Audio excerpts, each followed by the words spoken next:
Assalamualaikum warahmatullahi wabarakatuh. Alhamdulillahilladzi amarna bil imani wat taqwa wa amarna bi an naqul qawlan sadida. Wa sallallahu ala nabiyyina Muhammadin alladzi qala Man kana yu'minu billah wal yawmil akhir falyaqul khairan aw liyasmut. Amma ba'du. Allahumma salli wa sallim wa barik ala nabiyyina Muhammad al-fatih lima ughliqa wal khatim lima sabaq nasir al-haqq bil haqq wal hadi ila siratal mustaqim wa ala alihi haqqa qadrihi wa miqdarihi al-azim. Amma ba'du. Bapak, saudara, sahabat jamaah subuh yang diberkahi Allah, banyak hari ini orang tidak hanya kena virus badan, tapi banyak yang kena virus pikiran. Mulai dari takut kena virus, takut miskin, takut kena, takut ini dan segala macam ya. Semoga rasa takut itu tetap ada di dalam diri kita, tapi kita bisa kendalikan. Jangan kemudian membuat kita putus asa kepada Allah Subhanahu wa ta'ala. Banyak hari ini orang berkomentar untuk hal-hal yang dia tidak mengerti, cuma karena seliweran di grup-grup yang ada di WA-nya, lalu dia kemudian menjadikan itu bahan ceramahnya, bahan diskusinya, bahkan di repost ulang, di share ulang. Pagi ini, pagi yang berkah ini, Imam Abu Muhammad ibn Abi Bakar ibn Abdul Qadir Syamsuddin Ar-Razi yang wafat tahun 660 Hijriah, beliau mengajarkan kita senai as-sumt, yang berarti diam. Bagaimana caranya diam? Diamnya orang yang tidak ahli ya tidak berkomentar. Hari ini kiai ngomongin corona ya lucu Pak, sebagaimana dokter ngata-ngatain doa, sampai ada yang ngomong vaksin lebih baik daripada Yasin. Nah ini nggak benar. Sebagaimana ada kiai yang menghantam vaksin dengan mengatakan mending kita baca Yasin, juga sama-sama nggak benar. Ini sudah melanggar ilmunya dan dia tidak diam dalam kebodohannya. Dia berbicara dengan kebodohan. Maka dalam Al-Quran surat Al-Ahzab ayat 70, Allah Rabbuna Tabaraka wa Ta'ala berfirman, Ya ayyuhallazina amanu taqullah, wahai orang beriman, hati-hatilah terhadap Allah. Saya menerjemahkan takwa begitu, hati-hati. Hati-hatilah kepada Allah, itu takwa. Wa qulu qawlan sadida, dan katakanlah kata-kata yang sadid, bukan syadid ya. Sadid. Sadid pakai sin, artinya tepat. Kata-kata yang tepat. Kalau nggak tepat, uskut, diem aja. Jangan komentar. Di zaman serba modern ini kita bisa komentar lewat sosial media, benarnya lewat Facebook. Tuh ketahuan tuh umurnya Pak. Kalau Facebook tuh biasanya 30, 40, 50 tahun. Kalau yang anak-anak muda 20-an ya. Terada lagi kayak yang anak-anak lebih remaja, apalagi nama sosial medianya macam-macam. Ustaz Harun antum berapa Ustaz? Udah tua ya. Jangan-jangan nggak punya IG lagi. Ada satu hadis ini walaupun tidak sampai derajatnya di bawah sahih, yaitu hasan. Al-bala'u muwakkalun bil mantiq. Bala bencana itu terwakilkan kapan terjadinya, kemunculannya dengan lisan. Karena semua orang mengatakan Indonesia ini negara bobrok, bobrok, bobrok beneran Pak. Ya, anak muda udah berani ngomong Indonesia bobrok, bobrok sampai sana. Itu muwakkalun. Ya, coba hentikan ngomong itu. Sehari aja kita ngomong gitu, langsung diberkahi Pak hari itu. Pemimpin kita zalim, ya emang pemimpin itu lawannya kawannya dua aja, nggak zalim adil. Begitu dari dulu. Kalau nggak zalim adil, nggak zalim adil. Coba bisa nggak diganti redaksinya? Pemimpin kita misalnya nih zalim, oke. Coba ganti lafaznya. Pemimpin kita belum sempurna keadilannya. Pemimpin kita baru berusaha adil, belum adil gitu. Bisa nggak gitu Pak? Lafaznya dihaluskan gitu. Kenapa? Karena bala bencana turun kalau lafaz sudah keluar di sini. Kata-kata keluar di sini. Bisa ya? Kita mau ngomong keras tapi keluarnya lembut, bisa nggak? Mau ngomong negatif tapi bahasanya positif, bisa nggak?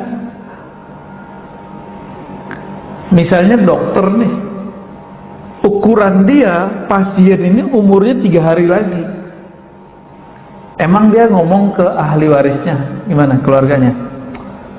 Dah, kamu diam aja, ntar 3 hari lagi paling. Emang begitu? 3 hari lagi mati? Apa begitu? Gimana? Bahasa yang bagus gimana? Doain bapak ya. Ya semoga diberikan yang terbaik. Itu aja Pak, itu lebih baik. Maka dalam hadis Nabi, ketika ada orang sakit keras, itu ada yang ya Allah mati aja, saya mati aja gitu. Dalam hadis itu kejadian Pak. Ternyata karakter itu sampai hari ini kita lihat, masya Allah kawan saya yang alumni kalau Corona Delta itu cerita ya. Kita juga alumni Pak, tapi bukan alumni yang baru ini. Dia nggak ada ruangan di rumah sakit dan dia menyaksikan keluhannya nggak lama kejadian. Oh, mati ya Allah, mati beneran. Coba rasa harap hidupnya masih ada, Allah hargai dia. Jadi kalau ada orang ngomong-ngomong begitu, ya Allah daripada sakitnya mati aja, tegur Pak orangnya. Tegurnya gimana? Kamu udah dapat jaminan kalau mati masuk surga. Kalau sudah dijamin mati aja. Dijamin belum Pak? Belum. Betul, orang yang mati karena taun ini salah satunya virus, itu masuk syahid kalau dia ridho. Kalau dia nggak ridho, nggak mati syahid ya. Nah ini kabar gembira plus kabar pahitnya. Sahabat-sahabat kita, orang-orang tua kita, orang-orang ya dekat kita, tetangga kita yang meninggal karena corona ini, lalu dia ridho, dia syahid. Tapi kalau dia ngomong kayak tadi, mati aja, Tuhan kok begini amat, jahat amat. Udah, gimana orang begitu mau syahid? Ya, sakit kali Pak ya. Orang kayak gitu bukan syahid tapi sakit jiwanya, sakit rohaninya. Nah, ini hati-hati nih. Al-bala muwakkalun bil mantiq. Bapak nih tengkar sama istri terus ngomong, kamu kalau begini terus saya stroke nih. Tunggu aja Pak. Nah, gimana biar supaya nggak stroke, nggak jadi? Bapak bayar dengan puasa atau sedekah, kafarah namanya. Bayar sedekah Pak. Yang baik. Ya Allah ampuni saya, lisanku berkata tidak benar. Ya. Kamu kalau begini kita cerai nih, nunggu waktu cerai aja Pak. Ya, tinggal nunggu waktu cerai. Jangan ngomong begitu. Ya. Marah ke anak. Kamu nih bodoh amat, bodoh beneran.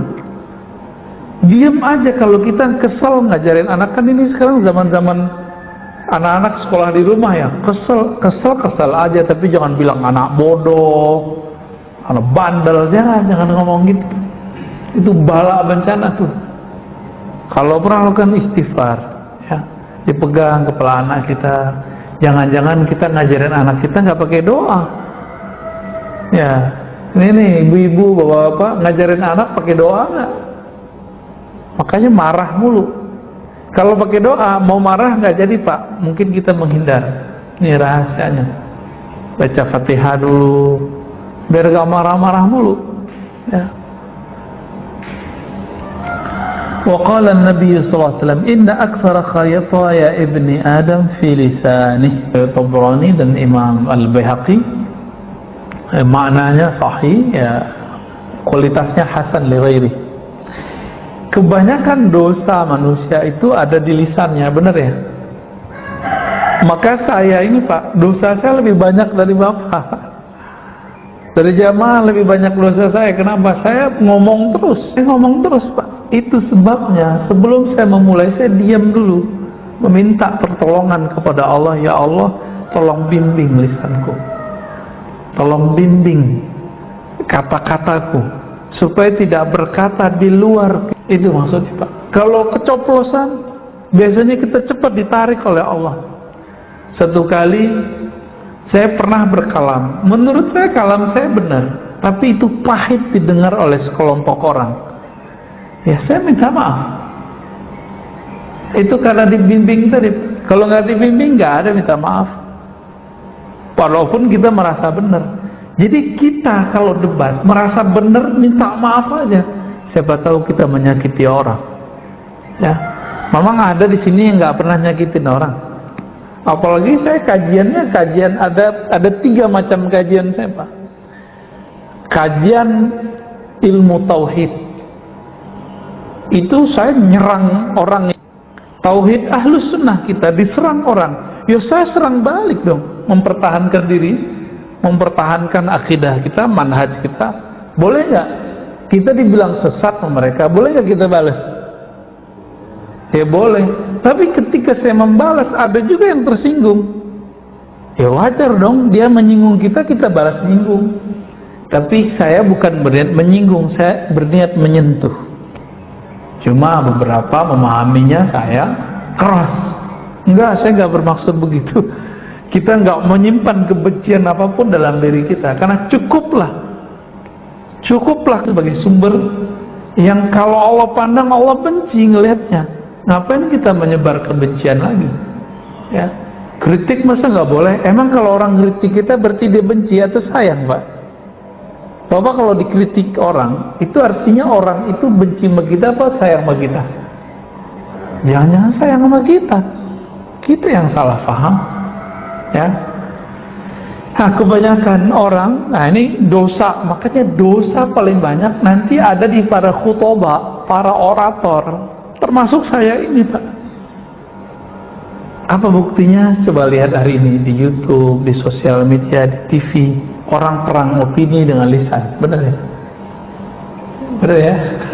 Semuanya. Orang ngomong vaksin aja asal asbun bunyi. Yang penting bunyi. Orang mengira keren itu bunyi, enggak. Keren, haibah, wibawa itu kadang-kadang nggak mesti orang berbicara. Ya. Tapi karena saya lagi di daulat berbicara, ya saya berbicara, Pak ya. Yang penting khutbahnya bukan lagi sholat ya. Ada kawan kita nanya, Pak, Ustadz, boleh nggak habis sholat kita baca alhamdulillah? Kan hadisnya nggak ada. Boleh nggak Ustadz, habis sholat kita buka handphone, habis assalamualaikum? Ya boleh, yang penting assalamualaikumnya udah dibaca. Nggak apa-apa kan? Ya nggak apa-apa. Yang penting baca dulu assalamualaikum baru ngomong apa aja, guling-guling juga boleh ya. Wa qala sallallahu alaihi wasallam ya. Berkata baginda Nabi Muhammad sallallahu alaihi wasallam, hadis ini riwayat Tabrani, man kasura kalamuhu kasura saqatuh. Yang banyak ngomongnya hati-hati, banyak sakatnya. Sakat itu kalam yang menjatuhkannya. Wa man kasura saqatuhu kasurat dunubuh.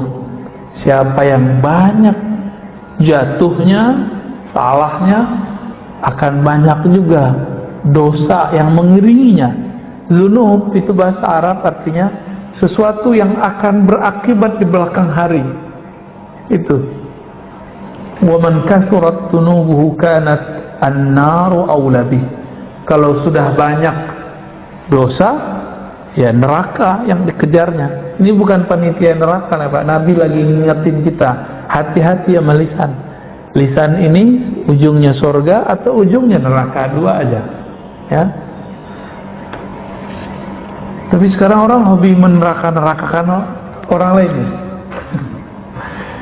Yang paling lucu itu Pak, kajian antum yang di sini, tapi kajian saya itu dipotong, terus ada yang komen. Komen itu disampaikan ke saya. Komennya lucu, gimana komennya? Ini yang paling lucu bagi saya mau ketawa kalau dia komen begini. Saya bersaksi nanti di akhirat bahwa si orang ini, orang jahil ini, pembawa fitnah ini, dia telah bawa kedustaan. Kira-kira gitu maknanya. Dia lupa, gak baca ayat. Kalau di Quran disebutkan setiap orang nanti dia nggak akan sempat Pak bersaksi, nggak akan sempat. Ya. Yang ada Bapak ketemu saya, paling menghindar. Bapak ketemu saya pun menghindar. Kan Bapak ngira saya ini ustaz. Ustaz kan seharusnya nggak banyak dosa, tapi kan saya banyak dosa Pak. Dosa akal, dosa batin, banyak dosa saya. Ketika Bapak nanti mencari, jadi kan nanti orang-orang di akhirat itu nyari backup, nyari syafaat. Karena nggak ketemu Rasulullah, cari guru. Bapak nanti nyari-nyari guru ntar. Gurunya lagi kesusahan. Semua orang nanti nyari Nabi Adam. Nabi Adam bilang dari surga. Kata Nabi Adam, cari Nuh. Nuh juga bilang begitu. Nuh mengatakan, dulu umatku aku doakan hancur. Datang ke Ibrahim. Ibrahim mengatakan, saya pernah bohong 2 kali. Bohongnya itu benar loh Pak, Nabi Ibrahim. Itu beliau merasa nggak bisa memberi syafaat orang. Sekarang mursyid sok-sokan, udah sering bohong, sok-sok bisa nyelamatin murid. Ustadz dengan jamaahnya sok-sok bisa menyelamatkan murid. Ngancem-ngancem orang dengan neraka. Nauzubillah min dzalik. Nauzubillah min dzalik. Nabi Ibrahim bohongnya benar. Itu beliau malu untuk membantu umat manusia. Lalu kita siapa? Dengan dosa-dosa yang kita lakukan setiap hari, melihat handphone, melihat dunia, melihat TV, mikir yang gak benar, ngomong, komentar yang gak jelas. Terus antum bisa mau selamatin orang? Ya, mau ustadz ke, mau kiai ke, mau habib ke, sama semua. Hatta Nabi Isa, hatta Nabi Musa, apa kata mereka? Itu fa'tu Muhammadan, datanglah kepada Muhammad. Makanya Nabi Muhammad ngomong, Anal Fatih, akulah yang menutup. Maka muncullah salawat, namanya salawat Al-Fatih. Itu dari situ tuh hadisnya. Jangan dikira itu bid'ah ya. Salah satu salawat favorit saya setelah salawat Ibrahimiyah yang kita baca dalam salat ya, dalam tasyahud.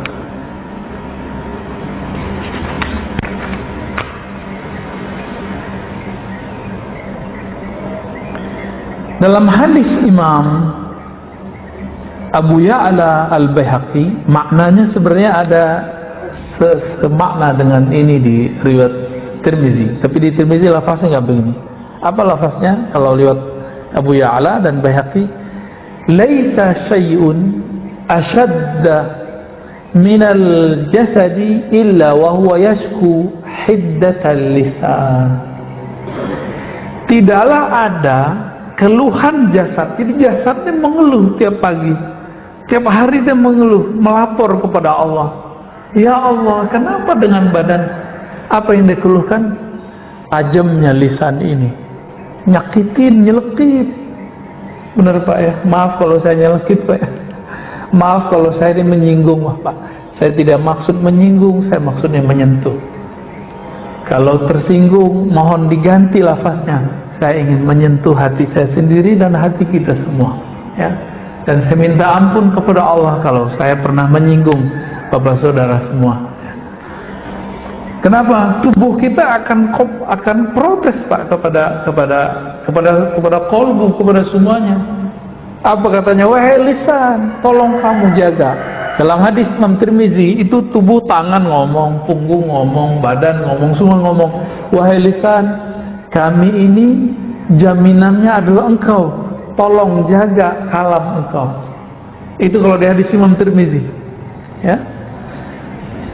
Maka hadis yang sering kita dengar, ini pedas sekali Rasulullah ngomong, man kana yu'minu billah wal yawmil akhir falyakul khairan aw liyasmut. Hadis sahih ya, hadis sahih Bukhari. Kalau kamu memang percaya kepada Allah, beriman kepada Allah, percaya kepada hari akhirat, maka katakan yang baik atau diam. Ini orang nih di masa pandemi ini ngamalin hadis ini aja beres Pak, sebenarnya beres ngurus negara. Tapi politisi kan nggak mau, dia ingin menari, ingin meraup suara. Ketika lagi kacau begini dia menarik, ingin komentar. Belum lagi buzzer ya, buzzer kita bingung nih, buzzer siapa nih, buzzer A apa buzzer B, sampai kita bingung Pak. Cuma saya alhamdulillah belajar juga fikih jurnalis. Nah, itu kita tahu tuh ya model-modelnya, dia arahnya kemana, tujuannya kemana. Jadi kalau ada buzzer-buzzer yang nggak saya tertarik, saya skip aja Pak, karena ujungnya sudah jelas ya. Baik. Rahimallahu imra'an sakata fasalima wa qala khairan faghanima. Ya. Ada satu ungkapan dalam riwayat Dailami, rahmat Allah semoga tercurahkan kepada seseorang yang diam sehingga dia selamat, atau dia berkata yang baik sehingga dia mendapatkan manfaat ya. Man famata naja wa man najatu qala ihfaz alayka lisanak wabki ala khati'ati. Nabi SAW bersabda ya, cuma ini riwayatnya semakna dengan ada di riwayat Imam Tirmizi. Siapa yang diam pasti selamat. Apa itu keselamatan wahai Rasulullah? Rasulullah mengatakan ihfaz alaika lisanak, jagalah lisanmu dan tangisilah kesalahanmu ya. Menangis itu karena tersentuh atau tersinggung, mirip-mirip ya. Kita tersinggung nangis juga, tersentuh nangis juga. Ini maksudnya sentuhlah hatimu sehingga dia menangisi kesalahan masa lalunya. Itu dia. Maka Imam Abu Bakar Ar-Razi mengatakan as-sumtu salamatun wa huwa al-aslu wan nutqu 'aridun. Ini perkataan ulama ahli hakikat. Diam itu adalah asal keselamatan. Berbicara itu adalah awal dari kebinasaan. Maka hati-hati ketika berbicara. Kalau sekarang orang nyebutnya apa? Jejak apa namanya? Jejak digital ya. Ya Allah salimna. Semoga Allah selamatkan kita ya. Amin. Maka saran kepada diri kami dan teman-teman santri mahasiswa, jangan berfatwa dulu, jangan berkomentar terhadap suatu isu keagamaan dulu sampai kita matang di bidang itu, sehingga orang nanti jika track kita dicek ini, kalau bahasa hadisnya ditahrij, dicek ini orang berubah-ubah nggak, ketahuan Pak, nanti konsisten nggak dia, nanti ketahuan. Ini digoda dikit sama ini berubah, digoda ini sama ini berubah. Ada yang berubahnya per minggu. Tadi bilang bid'ah, tadi bilang haram, karena kemudian didesak orang nggak bilang haram. Lagu Indonesia Raya ya. Ada yang ketawa nih. Ini bukan mau menyinggung, ini menyentuh ya. Kalau sebelum ngomong, pikirkan dulu, jangan ngomong dulu baru mikir. Gitu maksudnya, matengin dulu bahan kita baru komentar. Makanya sebenarnya Pak, ini mohon maaf ya, dulu guru kami Imam besar Istiqlal yang lama, Kiai Haji Mustofa Yaqub, itu paling nggak suka tanya jawab langsung itu. Tapi sekarang kan zamannya harus tanya jawab langsung. Itu juga sebabnya kalau tanya jawab langsung ini berbahaya, nggak usah dijawab. Bukan berarti si Ustadz nggak bisa jawab, dia bisa jawab, tapi kalau berbahaya nggak usah dijawab, gitu, ya. Membahayakan dirinya, membahayakan pendengarnya, membahayakan jamaahnya, nggak usah dijawab. Wala taqfu ma laysa laka bihi ilm. Kalau kamu nggak betul-betul paham, nggak usah komentar, gitu. Ntar berubah lagi. Ya. Dulu ada seorang ustadz mengatakan apa? Haram pakai Sayyidina. Yang bilang Sayyidina Muhammad itu dia lebih pintar, lebih mulia dari Rasulullah. Bulan depan ganti, Pak.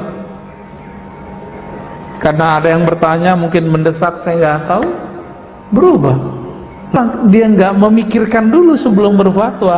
Kok harus ada orang negur dulu, gitu, ya. Waqtalafan nas fi tasdili ahadima. Sebenarnya lebih afdol diem atau berbicara kebaikan. Kira-kira nih kalau saya duduk di sini, bagusnya saya diem atau ngomong, Pak? Serius?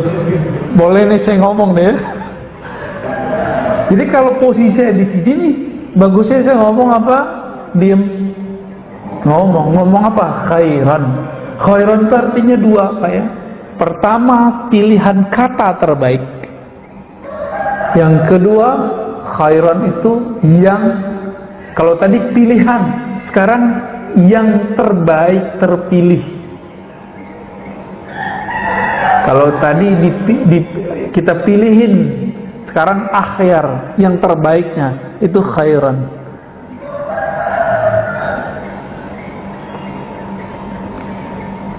والأصح أن كل واحد منهم أفضل من الآخر في بعض المواضع لكن الموفق من يعرف موضع الصمت وموضع النطق ya. Jadi kadang berbicara lebih afdal daripada diam. Kadang diam lebih afdal daripada berbicara. Kapan berbicara lebih afdal? Kita sudah tahu. Misalnya nih kita lagi presentasi, masa diam doang? Bapak lagi ujian skripsi, tesis, disertasi, diam nggak? Atau harus jawab? Kata Pak Kiai, diam itu emas, Ustaz. Saya ditanya, saya diam aja. Emang begitu? Nggak begitu juga ya. Berarti ada diam yang emas, ada berbicara yang intan mutiara. Tinggal dipilih nih yang mana. Imam Bishr Al-Hafi, salah satu ulama Ahlus Sunnah, ulama salafus saleh yang sufi, beliau wafat tahun 227 Hijriah. 227 Hijriah. Ini jauh sebelum Imam Ahmad. Imam Ahmad 241 Hijriah. Ini sufi loh, Pak. Jadi sufi itu salah. Muncul di zaman salah. Maka mengingkari sufi, ini mengingkari salah satu pilarnya ulama salaf. Sufi inilah yang ngurusin kolbu.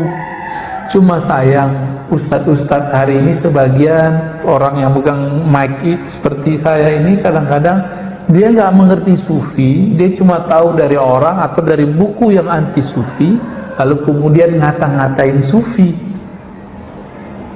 Kalau Ustadz Harun sufi beneran, suka film. Film Korea, Ustaz ya. Apa kata Bishr Al-Hafi? Beliau meninggal hari Rabu ya, Muharram tahun 227 ya. Kata beliau, "Idza a'jabaka al-kalam faskut, wa idza a'jabaka as-sukut fatakallam." Saya ingat, saya dengar kalam ini dari guru saya tahun 2008.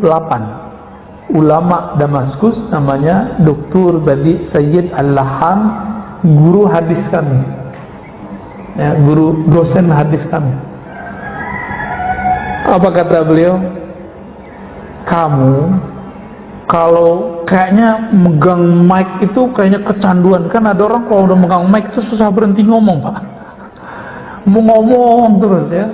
Kalau kayak mik tuh kayak mau makan mix tuh, kayak anak kecil lagi makan permen tuh. Faskut, diem gitu. Nggak enak dilihat orang. Maksudnya apa? Jika kamu bernafsu dalam kalammu, diamlah. Jika kamu takjub ketika kamu ngomong, oh keren ya saya ngomong, diamlah kau. Dibalik, jika diammu membuat kamu merasa baik, merasa pintar, merasa lebih suci, berbicaralah. Ini yang disebut dengan mukhalafatul hawa, melawan tarikan hawa nafsu. Dia ngajak kita ke kiri, kita tarik dia ke kanan. Dia ngajak ke kanan, kita tarik dia ke kiri. Oh, contoh paling gampang, subuh barusan, maunya kan tidur Pak ya di rumah. Oke, sholat di rumah aja deh, kan gitu. Nggak mau jamaah di masjid. Kira-kira nih sepakatnya Pak, imunitas kita naik kalau kita jalan kaki, benar nggak? Dan jalan kaki yang paling ringan pergi ke masjid. Jadi kita nggak ngerasa kita olahraga, tahu-tahu jantung kita udah kuat aja. Ya tinggal jaga jarak tuh ya susah amat. Oh saya Ustaz, saya di rumah aja. Di rumah aja kalau olahraga nggak apa-apa. Tapi kalau dia makan, yang ada penyakit bertambah. Karena ada fil maidah. Penyakit itu banyak masuk lewat perut. Kemudian lewat nafas. Ya. Kalau kita kurangin dia, maka akan kurang resikonya. Kita bakarlah lemaknya dengan jalan kaki. Saya juga heran ya, kalau dokter yang ngomong biar jantung kuat no jalan setengah jam sehari, kok patuh gitu ya? Karena ingin tubuhnya yang mau hancur ini, yang mau dimakan cacing ini mau dimakan cacing. Tubuh antum kali ya, tubuh kita nggak tahu deh, semoga tidak ya.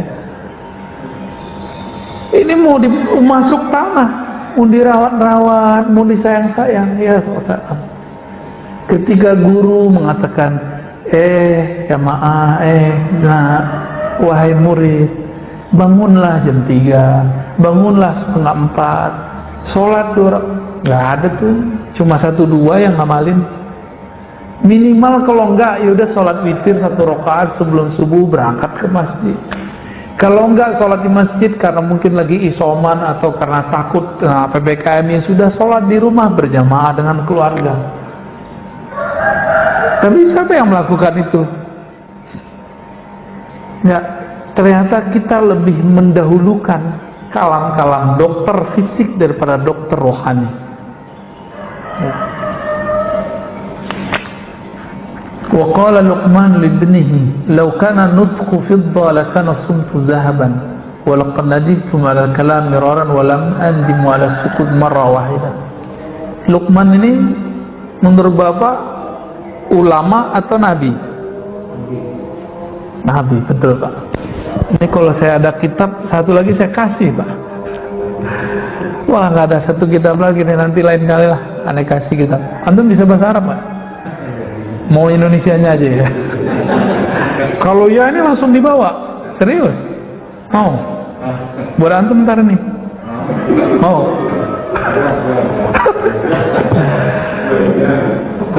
Udah punya. Kita kasih PDF aja Pak. Tuh, udah mulai innalillahi Pak. Ini boleh saran nggak nih? Kalau baca innalillahi jangan kayak gitu. Bikin nyesek dada Pak, terutama yang sakit. Yang sakit tambah terpukul dia. Jadi baca innalillahinya biasa aja ya. Innalillahi wa inna ilaihi raji'un, gitu aja. Mau nggak? Mau ya? Kalau kayak gitu biar itu masjid, karena mungkin tradisi sudah begitu. Kita nggak usah ramai juga debatan. Gimana Pak pengurus? Mau? Jadi kalau baca innalillahi gimana? Biasa aja. Saya paling takut kalau orang baca itu. Kita sehat nih, deg-degan benernya. Kebetulan mertua saya kena COVID di kampung. Istri kita kesana kemarin, itu sehari 5 kali orang baca, shock sama shock. Untung ditenang-tenangin, udah tenang. Karena bacanya kayak gitu Pak, inna lillahi wa inna ilaihi rajiun. Itu emang betul-betul kita ingat mati langsung. Ya kita terima kasih ya, syukron. Cuma jangan banyak-banyak. Obat itu kebanyakan jadi racun. Itu kan obat supaya kita ingat mati, dia sudah sakit. Di mana-mana orang sekarang banyak yang kena corona. Dia lagi terpuruk ngos-ngosan dengerin begini mati. Nggak sembuh-sembuh nanti. Tuh, lagi itu diulang 2 kali kan? Itu masih mending Pak, di tempat saya itu 15 menit 1 orang. Disebutin keluarganya, waduh Masya Allah ya. Mending kalau meninggal 1, meninggal 5, bisa 5 jam dia ngomong. Tapi mungkin itu tradisi. Saya nggak akan mengingkari juga tradisi mereka. Tapi kalau masjid ini masjid orang-orang yang teredukasi dengan baik, ayo perbaiki ya. Kemarin-kemarin gimana? Begitu nggak? Nggak ya? Kalau perlu nggak usah diumumin. Zaman-zaman COVID Pak, nggak usah diumumin kalau perlu. Cukup lewat WA aja. Karena itu menyesakkan sekali untuk orang-orang yang sakit. Kalau bagi kita sih kabar penting. Tapi kalau bagi orang-orang yang sedang sakit ini betul-betul menyesakkan dada bagi mereka. Ini bagian dari diem nih. Mohon maaf ya bapak-bapak yang sering baca.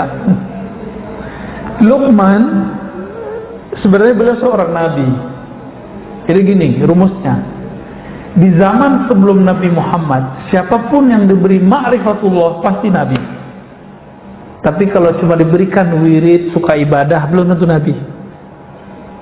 Sama sekarang, kalau ada orang diberikan ilmu mengenal Allah di kalbunya, pasti wali.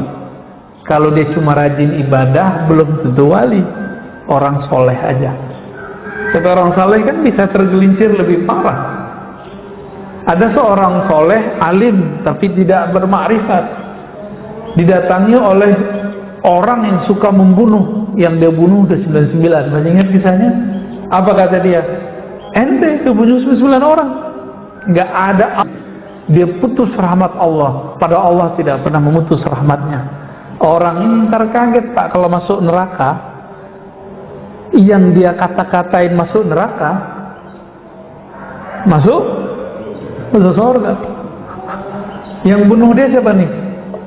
Si Al-Ghajuri. Siapa antara yang masuk surga? Yang bunuh dia. Karena dia ada harapan pengen kembali. Maka kepada diri kita, diri saya yang bermaksiat, diri kita yang bermaksiat, jangan putus asa. Jangan putus asa kepada Allah Subhanahu wa ta'ala. Kata Sayyidina Luqman kepada anaknya, laukana nutku, seandainya dia ngomong itu koin perak ya, lakana sumtu zahaban, maka diam itu adalah koin emas.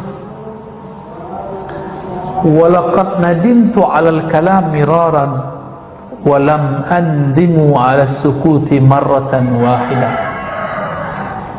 Nadima yandalan andam 'ala sukuti marratan wahidah.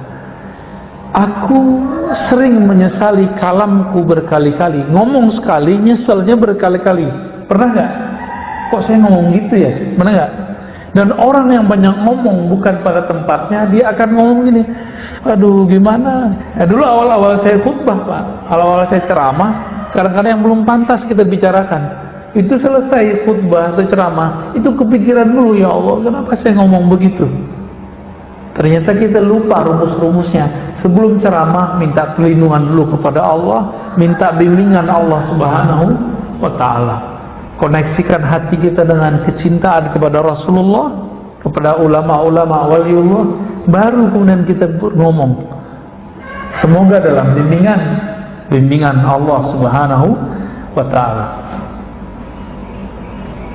Dan aku tidak pernah menyesal dari diamku, ini kata beliau ya.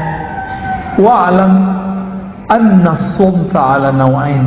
Diam itu ada 2 macam. Diamnya orang awam, diamnya khawas para wali. Orang awam diamnya cukup dari ghibah, menggibahi orang, wal kizb, dan bohong, ngomongin orang, mau dia kiai, ulama, mau pemimpin. Kalau kita nggak bisa ngomong yang proporsional, itu ghibah namanya. Ghibah, baik lewat sosial media ataupun langsung. Jadi kalau kita dengar berita, nggak bisa komentar baik, diem aja. Ini kalau ini diamalin aja Pak, ini beres kan negara kita. Cuma karena semua orang ngomong, di rumah kita aja pasti ada yang suka komentar terhadap semua apa yang terjadi di negara ini, baik dari kejadian pergerakan partai, kebijakan pemerintah, rakyat ini, opini ini, pasti banyak yang komentar, padahal dia nggak ngerti apa yang dikomentari, ya. Waqala Abu Ali Ad-Daqqaq, ya. Lanjut. Yang kedua, diamnya wali. Apa diamnya wali? Imsaku sultan lisanil haibah, menahan lisan di saat dikuasai oleh perasaan hebat, kagum. Ini kalau orang rapat pada rapat RT aja ramai Pak. Jadi di saat ngomong itu kayak kita pengen dihargai orang, ya. Bapak rapat masjid nih, kita kalau ngomong tuh kayak pengen didengerin. Itulah sebabnya kita marah kalau kita ngomong orang nggak dengerin dulu, ya. Kecuali Bapak ini guru ngaji, ya, murid-murid kita ajarin, dia berisik, boleh kita marah. Orang nggak senang ngomong kita, lalu dia ngomong lagi, nggak apa-apa, biarin aja. Berarti ada nggak benar dari alam kita, ya. Wadzalika sumtu huwa min adabil hadrah, ya. Nah, kenapa? Karena rasa kehadiran di hadapan Allah, Rasulullah itu ada pada dekat apa tuh jauh Pak? Dekat, benar dekat. Serius, udah rasa belum? Kalau Allah dekat, kita kalau dekat dengan orang yang kita hormati, berani nggak ngomong sembarangan? Hei orang yang suka komentar macam-macam, kalau kita merasa dekat kepada Allah, Allah itu dekat kepada kita, berani nggak komentar sembarangan? Malu kepada Allah Subhanahu wa Ta'ala, ya. Ini ilustrasi Pak, ya. Di UIN itu, saya kan kuliah di UIN dulu. Yang saya takuti kalau sama satu orang Pak, yang betul-betul kalau ngomong itu saya nggak susah untuk memotongnya dan menjawabnya pun super hati-hati. Itu Profesor Dr. Azimadi Azra, guru kita. Kalau beliau ngomong atau nanya, itu jantung saya berdebar tuh dulu waktu masih kuliah. Waktu kuliah S3 sama beliau, itu jantung saya berdebar. Makanya waktu disertasi, saya minta pembimbingnya beliau, biar gak diuji sama beliau ntar. Ya. Itu sebenarnya Pak. Itu kenapa? Dan saya kalau di depan beliau nggak berani ngomong sembarangan dan nggak pernah berbicara tanpa data. Kalau depan beliau harus ada datanya. Datanya dibaca dengan metodologi dan approach pendekatan yang pas. Kalau enggak, kamu ini cocok logi, nggak relevan, ya, nggak koheren, gitu kata-katanya. Jadi dulu waktu saya mengajukan outline Pak, beliau nggak banyak ngomong. Saya nggak berani lewat sekretarisnya. Saking saya nggak berani ketemu beliau Pak, nggak berani ngomong juga sama beliau. Kasih ke sekretarisnya, outline saya dicoret. Itu banyak outline sampai pendahuluan semua dicoret. Ketika kita baca, itu kayak dia ngomong. Jadi tulisan dia bagi saya udah sama kayak dia ngomong. Ngaco, gitu ya. Nggak koheren, lompat-lompat. Langsung kita rombak. Dan saya cuma bimbingan sekali itu. Sampai akhir bab nggak perlu lagi bimbingan. Karena seakan-akan beliau sudah ngomong, wataknya kan begitu, nggak boleh ngomong loncat-loncat, nggak boleh nulis loncat-loncat, menggunakan metodologi yang pas. Selesai semua bab, 5 bab langsung kita kasih, langsung terapkan. Obat apa? Buah dari diem, nggak banyak ngomong. Ini kalau ada yang lagi kuliah, jangan banyak-banyak diskusi sama temen, langsung nulis aja, Pak. Loh kenapa? Kalau kebanyakan diskusi, kebanyakan bahan masuk, bingung menulis apa. Ya, menyendiri, beruzlah, ya, menyendiri kalau sudah punya tugas-tugas begitu. Maka diam itu boleh kita bagi, diamnya lisan, yang kedua diamnya kalbu. Diamnya lisan dari mengatakan yang tidak benar, diamnya kalbu dari Allah Subhanahu wa ta'ala. Maka tadi ketika imam membacakan ayat, kalbunya diam nggak, Pak? Atau kalbunya jalan-jalan berisik? Atau kalbunya jadi juri? Wah, enak nih. Nggak enak nih. Wah, panjang nih. Tuh berisik tuh kalbunya. Ya bener ya. Apalagi sholat Jumat pas siang-siang ya. Waduh, imamnya panjang-panjang baca surat Qaf. Kan sunnahnya baca Qaf, Pak. Itu 3 halaman loh, Pak ya. 3 halaman. Tapi akhirnya khotib-khotib kita kalau jadi imam cuma alam nasroh. Ya, kulhu. Jumatan kok pakai kulhu? Kenapa? Karena hati jamaah berisik. Pernah kita sholat di satu masjid. Masjid itu udah direbut berbagai macam aliran. Terakhir direbut oleh aliran yang berkunut. Tapi kita sholat di masjid itu subuh nggak nyaman sama sekali. Karena di sini ada yang angkat tangan, sini nggak. Sono nggak angkatan, bagian sini nggak angkat semua. Sini nggak nyaman, Pak. Jadi samping kiri kanan kita ada yang angkat dan enggak. Jadi hatinya lagi sholat tuh pecah dan itu terasa auranya nggak nyaman. Kolbunya berisik. Kolbu kan bisa ngerti bahasa kolbu. Apa kata si kolbu?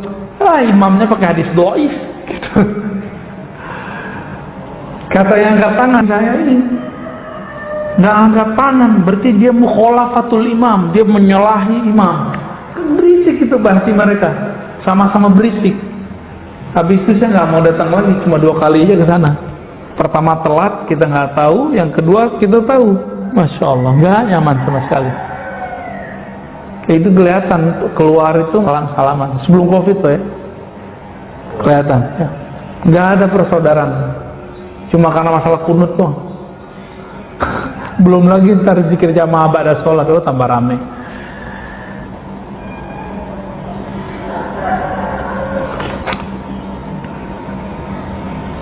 Ridho, Pak. Ini bagian terakhir nih. Apa beda tawakal sama ridho? Tawakal itu sumtu qalbihi an talabi rizki. Orang tawakal itu dia ngerti Allah itu ngasih rezekinya, time-nya sudah jelas. Maka dia diam, nggak ngeluh. Sumtu qalbihi, diam kolbunya dari menuntut. Ini contoh, Bapak belum diam nih. Ustaz, saya udah doa, tapi kok belum dikabulkan, berarti kolbunya belum. Kapan ya? Berarti kolbunya berisik tuh. Kedengeran nggak sama telinga kita? Enggak, tapi kalau orang yang punya kolbu tahu. Kok bisa? Bukan ini tawalam gaib, Pak. Kita kalau ada orang senang sama kita kelihatan, kolbunya terasa. Apalagi Allah kan memandang kolbu. Jika ada kolbu orang mengeluhkan, ya Allah, kapan ya Allah, kapan, itu bagi Allah berisik. Allah itu nggak suka dengar. Betapa sukanya kita dengan hal yang berisik-berisik yang membuat Allah tidak suka. Ya. Jadi udah tawakal belum nih? Doa udah. Habis doa, usaha udah. Kolbunya coba didiamkan. Jangan nuntut lagi, udah jalani aja. Lalu ridho apa di atasnya? Sumtu qalbi an harakatil i'tirad. Kolbunya diam, tidak suka, mengingkari, mempertanyakan, meragukan janji-janji Allah. Jadi Bapak ini kalau sudah ridho, udah ridho belum sama Allah nih? Nuntut corona selesai atau nuntut Allah ridho kita dalam corona? Pilih mana Pak? Corona selesai Allah nggak ridho, mati. Corona selesai Allah nggak ridho, atau pilih Allah ridho dalam corona ini? Pilih mana Pak? Maunya Ustaz corona habis Allah ridho, nanti Pak Imam Mahdi keluar lama. Kalau sekarang apa tuntutannya? Ridho nggak hidup di zaman COVID? Oke, maaf, antum umur berapa? 43. Oke, COVID baru 2 tahun kan? Berarti 41 tahun nggak ada corona kan? Jangan lupakan itu. Bernostalgia nggak berangkat kerja macet-macet? Sekarang nggak kan? Nggak terlalu lah, dikit doang karena ada penyekatan. Jadi penyekatan ini aneh juga Pak ya.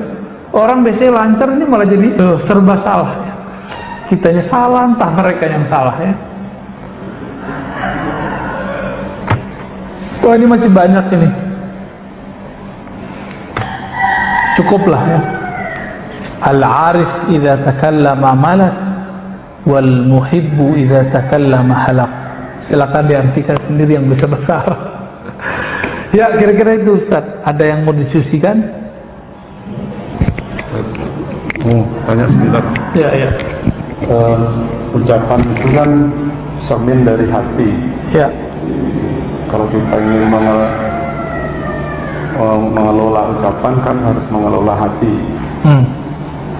Tadi Ustaz sudah beberapa kali menyampaikan kiat-kiatnya, antara lain adalah positive thinking tadi, terus kemudian tidak memelihara kebiasaan spontanitas, kepikir ngucap. Yang ketiga tadi memperbanyak referensi dulu. Iya. Nah, kiat-kiat apa lagi yang bisa kita terapkan agar kita bisa? Ya, yang pertama Bapak sebut itu apa kata Nabi? Istafti qalbak. Bertanyalah ke dalam kolbu. Ini ilmu para wali Bapak ya. Jadi para wali itu kenapa mereka bisa jadi wali? Ngapain nanya ke kolbunya? Kolbu terhubung ke ruh, ruh langsung ke Allah. Itu kelebihan wal aulia Allah dari dulu. Kalau kita buka nih sirah mereka, perjalanan hidup mereka ngamalin hadis yang itu. Di dalam diri kita kan ada kata-kata. Kita mau berangkat, tapi hati kita bilang tunggu dulu, tahan. Kita lawan, jalan. Ternyata tabrakan. Pernah ngalamin nggak? Ya saya pernah ngalamin. Padahal di mobil kita nyetir baca maksurat Pak, Al-Wirdul Latif, maksuratnya Imam Haddad saya baca. Kurang sakti apa itu? Al-Wirdul Latif sangat panjang, sama dengan maksuratnya Syekh Hasan Al-Banna, panjangnya sama. Kurang sakti apa baca itu? Tabrakan. Nabraknya nggak tanggung-tanggung. Saya belok, ada orang pakai motor, bah! Untung dia pakai helm, kepalanya itu langsung, jadi dia tuh guling-guling Pak, kena ke tiang listrik. Masih syukur kepalanya nggak pecah, yang pecah cuma helmnya. Saya masih syukur. Coba kalau kepalanya pecah kan saya masuk penjara. Tapi saya nggak salah juga, karena dia nggak punya SIM. Gak punya SIM, kita mau ke kiri dia, kira-kira gitu. Batin saya udah bilang, jangan berangkat dulu, nunggu agak siangan dikit. Tapi kita lawan, pengen cepet-cepetan, pengen buru-buru. Karena benar kata Nabi, buru-buru itu dari setan. Benar ya? alaika bisa'anni, hendaklah kamu pelan-pelan, santai. Kenapa? Karena buru-buru dari syaitan. Jadi mulai latih Pak, latih. Dan itu latihannya sholat istikharah. Coba sholat istikharahnya cuma mau nikah doang kan? Kalau nggak nikah lagi nggak istikharah dia. Gimana? Mau nikah lagi? Enggak, istikharah itu bukan ketika kita mau nikah doang. Nabi mengatakan idza hamma ahadukum, jika kamu punya masalah, keinginan, cita-cita, project, maka wudhulah yang bagus, lalu sholat 2 rakaat, baca doa istikharah. Itu doa ngomong ke hati kita hadapkan kepada Allah. Canggih gitu. Orang kalau biasa doa istikharah, dia akan terbiasa berdialog dengan jiwanya. Itu melewati meditasi Pak. Lewat meditasi itu cuma mengosongkan diri. Ini langsung berbicara dengan sumber keheningan itu. Orang meditasi kan mencari keheningan. Ini udah langsung sumber yang memberikan hening itu siapa? Kan Allah. Selesai di tangan Allah itu sudah.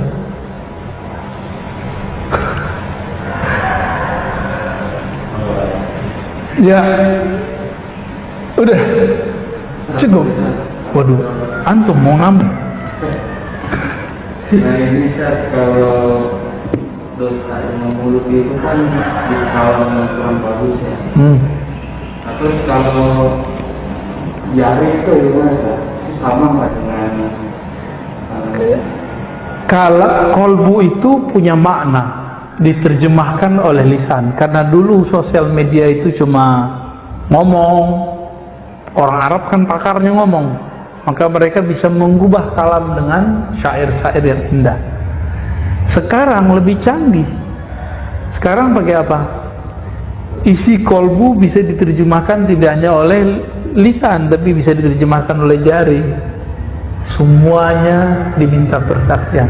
Itu juga. Maka kalau ditambah nih, antum canggih juga ya. Kayaknya emang harus ada kitabnya nih ya. Diamnya jari, tidak berkomentar kecuali yang baik dalam sosmed media ya. Jadi sumut, diamnya jari ketika dia tidak berkomentar, tidak memberikan tanggapan kecuali tanggapan itu baik, karena semuanya bertanggungjawabkan di sisi Allah. Itu berbicara juga tuh. Canggih emang sekarang ya. Kalau Nabi Musa hidup tuh, Nabi Musa juga bingung. Ini kalian bisa ngomong jarak jauh ya? Bisa jarak jauh kita ngomong, bisa komentar jarak jauh kita. Makanya Nabi Musa pengen jadi umat akhir zaman. Kita nggak pernah minta kan? Pernah minta nggak dulu? Nggak inget ya? Sebenarnya kita pernah minta, tapi di alam lain. Ya, ada Ustaz Harun. Ya, dibacain, silakan. Izin nanya Buya, karena kita tidak boleh zalim terhadap siapapun, bahkan diri kita sendiri. Pertanyaan, bila kita merasakan keinginan untuk minum khamr atau maksiat, bila kita hindari ini, malah zalim. Maksudnya apa itu? Kita nggak mau zalimin orang. Terus? Ya, izin nanya Buya, karena kita tidak boleh zalim terhadap siapapun, bahkan diri kita sendiri. Pertanyaan, bila kita merasakan keinginan untuk minum khamr atau maksiat, bila kita hindari ini, malah zalim. Ya, nanyanya polos banget ya. Ya, bagus. Jadi ada konsep sebagian orang, zalim itu tidak mengikuti keinginan, bukan. Zalim itu lawan dari keadilan. Keadilan itu menempatkan sesuatu sesuai tempatnya, fitrahnya. Kita difitrahkan nggak maksiat? Difitrahkan nggak? Diperintahkan nggak untuk minum khamar? Maka di saat ada keinginan itu, kita nggak penuhi, emang kemudian jadi zalim? Enggak, justru kalau kita ikuti, itulah yang zalim. Ini contoh yang sering saya pakai. Anak kita umur 10 tahun minta beliin motor, dia pengen pakai motor. Bapak kasih atau bapak tahan? Zalim ketika bapak menahan, duit ada padahal. Itu zalim atau adil? Jadi keadilan itu tidak mesti dengan memberi ke semua keinginan. Keadilan itu kadang bisa dengan menahan satu pemberian. Karena kita sayang kepada anak, nggak kita beli, Pak. Kecuali bapak pengen matiin anak, coba, ya, beliin aja, gitu, ya kan? Ilustrasinya dapat.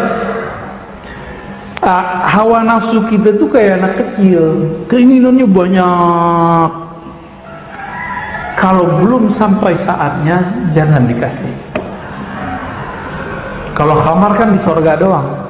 Kalau maksiat, ada sesuatu yang dia tidak maksiat jika sudah akad, misalnya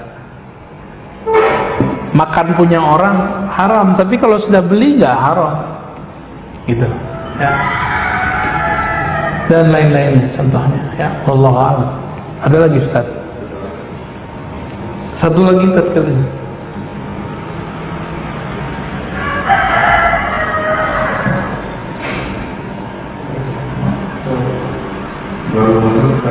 Ya. Dalam mengetahui kabar Allah yang dari Allah atau dari syaitan, bagaimana walaupun kabar itu kelihatannya baik? Kabar, ya. Gimana pertanyaannya? Memahami kabar yang masuk ke kolbu dari Allah itu bukan? Oh, oke. Baik. Kolbu yang berzikir kepada Allah pasti yang masuk ke dalamnya nur. Tapi kolbu yang isinya kelalaian kepada Allah pasti masuknya dari setan. Maka perhatikan di saat sinyal-sinyal itu masuk, kita lagi zikir atau kita lagi mikir. Kita lagi zikir atau lagi mikirin dunia. Kalau lagi mikirin dunia, walaupun casingnya casing akhirat, itu tidak baik. Jangan diambil. Ya. Itu indikatornya. Dari mana itu? Dari hadis Imam Ahmad, hadis Imam Tirmizi. Setan itu dan malaikat mempunyai belalai khusus ke kolbu. Jika dia zikir, maka belalai malaikatlah yang ada, sayap malaikatlah yang muncul. Jika tidak, maka belalai si iblis syaitanlah. Ya, bukan belalai lagi, ya. Kalau lagi banyak nyamuk nih, kenapa nih? Dia kan bisa nyuntikin tuh. Suntikan itu tuh apa namanya tuh? Sumut. Itu sumut. Jadi sumutnya syaitan itu bisa nembus ke kolbu kalau kolbu tidak ada pertahanan namanya zikrullah. Ya. Karena kita tidak mampu zikir setiap saat seperti baginda Nabi, maka kita minta perlindungan kepada Allah pagi dan sore. Apa perlindungannya? Ya muqallibal qulub, wahai yang membolak-balik hati, tolong tetapkan hati kami dalam agamamu, taat kepada, supaya gak kemasukan. Jadi walaupun nih saya pegang kitab, saya duduk di masjid, saya duduk di mimbar ngomong pakai ayat Quran, tapi kalau saya tidak berlindung kepada Allah dan minta bantuan Allah, kalau saya berceramah, ceramahnya akan berisi kalam-kalam syaitan. Kalau nanti mirip-mirip kayak binatang buas, tapi pakai dalil, itu aja bedanya. Agak soleh dikit pakai dalil, galaknya berdalil, Pak. Nah, kita nggak mau begitu, ya. Kita maunya, iya, sesuai dengan kepentingan qalbu itulah. Oke, cukup ya. Nih, Masya Allah, atau mau kawin, mau istihoroh. Ini kan kalau pengungkapan banyak pemutaran itu terjadi karena dia orang yang baik. Oh, itu beda lagi. Ya. Ntar dulu, kita terjemahin dulu. Mungkar artinya apa? Ini pertanyaannya bagus nih. Kemungkaran banyak terjadi karena diamnya orang-orang saleh. Oke? Semangat ya. Ini kalam benar, tapi jangan ditaruh di tempat yang tidak benar. Untuk membenarkan salah satu sikap beberapa orang dan kelompok yang tidak sesuai juga dengan kema'rufan. Munkar lawannya ma'ruf. Apa arti ma'ruf? Dari kata arafah, sesuatu yang diketahui bahwa dia baik, itu ma'ruf namanya, pantas. Lawannya munkar, yang diingkari kebaikannya. Paham sudah? Maka sesuatu yang diingkari kebaikannya, munkar itu ada prosedurnya kalau ingin mengingkarinya. Dan pengingkaran terhadap kemungkaran itu caranya dengan taghayyur, bukan dengan halak, penghancuran. Man ra'a minkum munkaran falyughayyir biyadi. Ini berarti kan lafaznya, ini lafaz orang nggak perhatiin benar-benar. Orang maunya ngancur-ngancurin aja. Siapa yang melihat di antara kamu kemungkaran, sesuatu yang tidak terlihat ada kebaikan di dalamnya, falyughayyir, rubahlah tidak ada kebaikan menjadi baik. Yughayyir, rubah, ghayyara yughayyiru taghyiran. Bukan hancurkan lafaznya. Dirubah, Pak. Bisa nggak ngerubah itu? Kalau yang kita bayangin apa? Siapa yang melihat kemungkaran, hancurkan, gitu kan? Nggak begitu.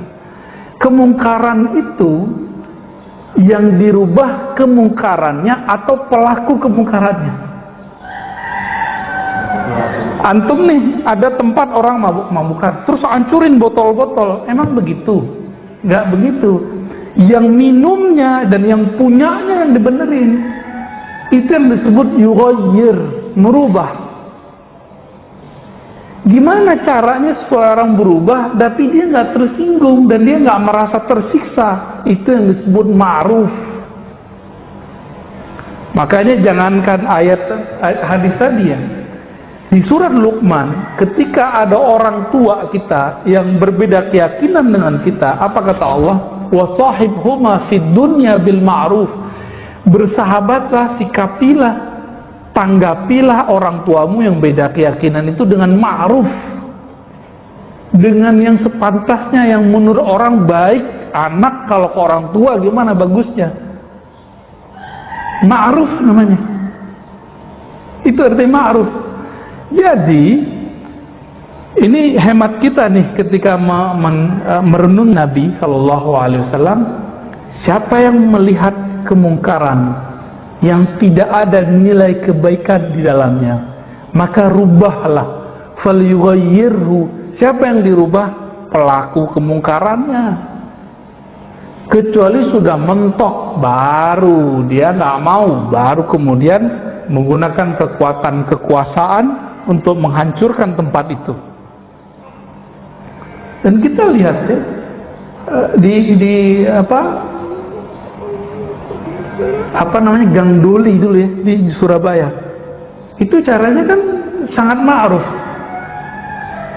Orang-orangnya diberikan skill, nggak ada pengusiran, penghancuran, nggak ada. Digiring-giring, diseret-seret, nggak ada. Bubar dengan baik, dengan ma'ruf, gitu. Ada seorang wali masuk Pak ke tempat lokalisasi itu. Dia pesan perempuan paling cantik. Dia pesan kamar paling mewah. Di tengah-tengah, jadi dicari mana-mana tempat yang tengah. Masuklah ke kamar berdua sama yang cantik itu. Dia wali nih, penyamar. Sampai di dalam, dia nggak pegang, nggak sentuh sama sekali sih. Kalau kita nggak langsung serobot kali Pak ya. Iman kita lemah Pak, nggak kuat kita. Cuma wali-wali tertentu yang bisa. Malah dia sholat. Dia sholat 2 rakaat, bermohon, nggak tahu apa yang diminta. Habis itu dia keluarkan uang tambahan tips, padahal tadi udah dibayar. Tambahan tips yang gede sekali untuk si perempuan. Perempuan itu bingung, kenapa saya jadi jamah? Malah nangis. Apa saya jelek? Enggak, kamu nggak jelek, kamu cantik. Tapi saya dapat tugas di sini. Akhirnya perempuan itu minta dinikahi. Ya nggak dinikahi, dia kan cuma tugas doang. Tugas untuk sholat di situ. Nggak lama setelah itu bubar itu, Pak, lokalisasi. Itu namanya ya, cara yang ma'ruf. Habis itu Allah ilhamilah orang-orang yang berkuasa di tempat itu, lalu mendapat kekuatan yang nggak tahu datang dari mana, lalu bisa menghabiskan orang-orang yang atau berkomunikasi dengan baik dengan backing-backingnya. Udah terpinggirkan semua. Tuh cantik, nggak ada korban, nggak ada yang menderita. Walaupun kemudian ada yang teri-terinya ngeles ya, dia balik lagi ke dunia hitam. Ya, di dalam kalbu kita ada kehitaman, nggak usah tuduh-tuduh orang hitam lah. Ya. Itu ma'ruf. Jadi yang dirubah siapa? Orangnya. Hancurin bangunannya, orangnya nggak dibenerin. Dia buat bangunan baru nggak? Gitu. Itu maknanya. Jadi jangan senang dulu untuk kita masuk gerbek ini gerbek enggak. Saya nggak sepakat gitu ya. Dakwah kita dakwah yang bilayyin kata Nabi, dengan kelembutan. Lembut tapi jelas, lembut tapi menyayatnya halus. Semoga dakwah-dakwah kita diridai oleh Allah Subhanahu wa taala, dan dai-dai ulama-ulama yang sedang berjuang Allah ridai, Allah ampuni jika salah, Allah bimbing kepada jalan yang diridainya. Amin rabbal alamin. Subhanakallahumma wa bihamdika asyhadu an la ilaha illa anta astaghfiruka wa atubu ilaik. Allahumma shalli ala nabiyyina Muhammad. Assalamualaikum warahmatullahi wabarakatuh.